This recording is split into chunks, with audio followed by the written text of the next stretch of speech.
আসসালামু আলাইকুম বন্ধুরা, আশা করি সকলেই ভালো আছেন। আজ আমি এমন এক ব্যক্তির কাহিনী বলবো যেটা শুনলে হয়তো আপনার জীবন পুরোপুরি বদলে যেতে পারে। তাই কথা না বাড়িয়ে ভিডিওটি পুরোপুরি দেখুন এবং আপনি যদি নতুন হয়ে থাকেন তাহলে আমার চ্যানেলটি সাবস্ক্রাইব করে রাখুন।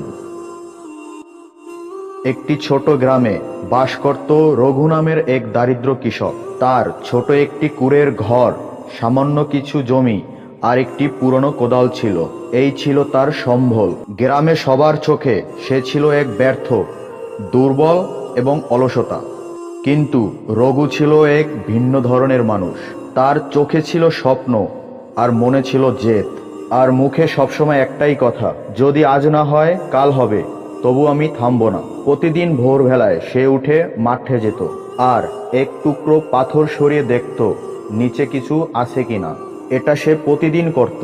ঠিক একই জায়গায় গিয়ে একটি মাঝারি আকারের পাথর সরিয়ে আবার ফিরত। কেউ বুঝতে পারছিল না সে কেন এই কাজ করছিল। গ্রামের সবাই তাকে নিয়ে হাসাহাসি করত। কেউ বলতো ওর মাথা গেছে, কেউ আবার বলতো ও নাকি স্বর্ণ খুঁজে পাবে। রঘু হেসে হেসে বলতো, হয়তো তোমরা ঠিকই বলছো, কিন্তু আমি জানি সোনা হয়তো লুকিয়ে আছে এই পাথরের নিচে। আর যদি নাও থাকে, অন্তত আমি চেষ্টা তো করছি। তার স্ত্রী কুসুম প্রথমে অনেক বিরক্ত হতো, বলতো, তুমি দিন দিন পাগল হয়ে যাচ্ছ।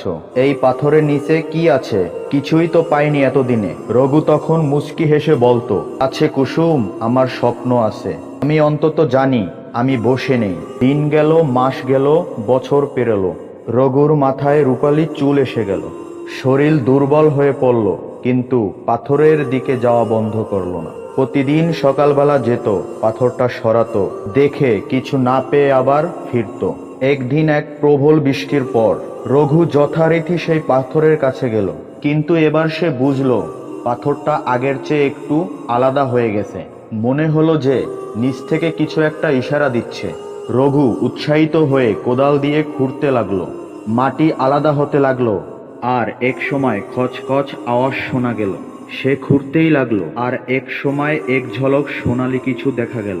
সে নিজের চোখে বিশ্বাস করতে পারছিল না। হ্যাঁ, ওটা ছিল সোনা। প্রচণ্ড ভারী একটি সোনার কলস, যা হয়তো শত শত বছর আগে মাটির নিচে লুকিয়ে রেখেছিল।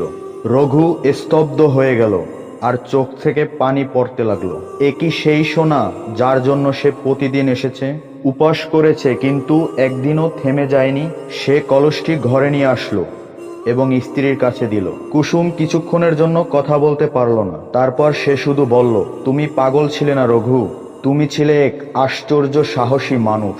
পরদিন গোটা গ্রামে খবর ছড়িয়ে পড়ল। সবাই দেখতে এলো, কেউ কেউ লজ্জা পেল, কেউ মুগ্ধ হলো। গ্রামের প্রধান এসে বলে, তুমি আমাদের শিখিয়েছ কিভাবে চেষ্টা না থামালে সফল আসবেই। তুমি আমাদের অনুপ্রেরণা।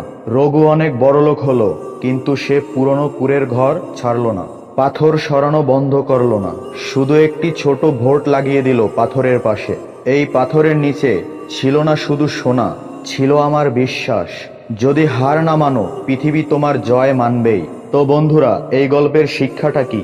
সফলতা পেতে সময় লাগে, ধৈর্য লাগে, আর সবচেয়ে বেশি লাগে বিশ্বাস। অনেক সময় যখন কিছুই পাওয়া যায় না, তখন থেমে না গিয়ে চেষ্টা চালিয়ে গেলে একদিন সাফল্য ঠিকই আসবে। ভিডিওটি আপনাদের কাছে কেমন লেগেছে তা কমেন্ট করে জানান এবং একটি লাইক করুন। আর আমাদের চ্যানেলে নতুন হয়ে থাকলে সাবস্ক্রাইব করে পাশে থাকা বেল আইকনটি অন রাখুন।